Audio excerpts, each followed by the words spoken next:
Hi, friends. Today's a bit chilly for Tucson, isn't it? Even for me. I guess after 5 years of living here in the desert, I've adjusted to having higher temperatures. And it's feeling pretty cold to me today. So when I head back to Milwaukee next week to wrap up my chaplaincy certificate program for a few days, I know I'm going to really be reminded what cold is like and why I'm so glad to be living here.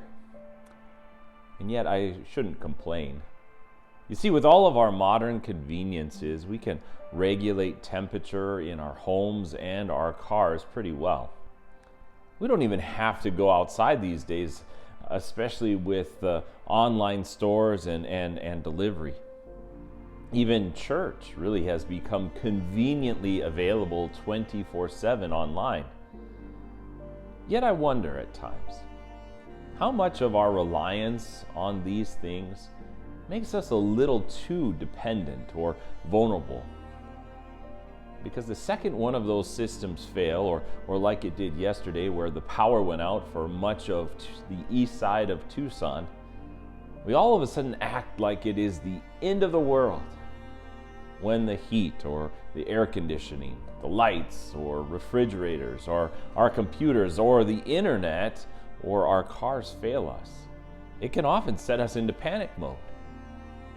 Now, in reality, it's kind of sad how dependent we really are and how lost so many people seem to be when any one of those systems fail.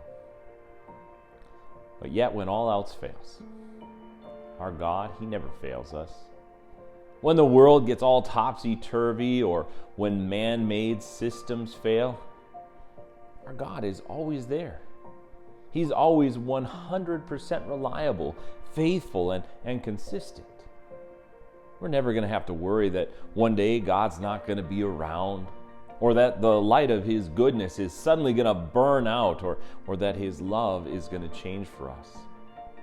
He's not going to suddenly change His mind or take a vacation or let one thing happen to us apart from His perfect knowledge.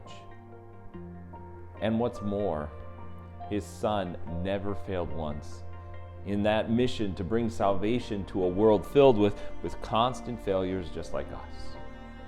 You see, He died for people who fail to keep His law, who fail to honor Him, who fail to respect and fear Him.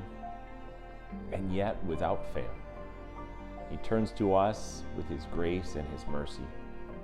And He brought salvation to people who too often depend on other things first. Thankfully, it didn't depend on us to be perfect, but it depended on Jesus to be perfect in our place, to bring us compassion and forgiveness in spite of our failures. And that's what I'd like to leave you with today.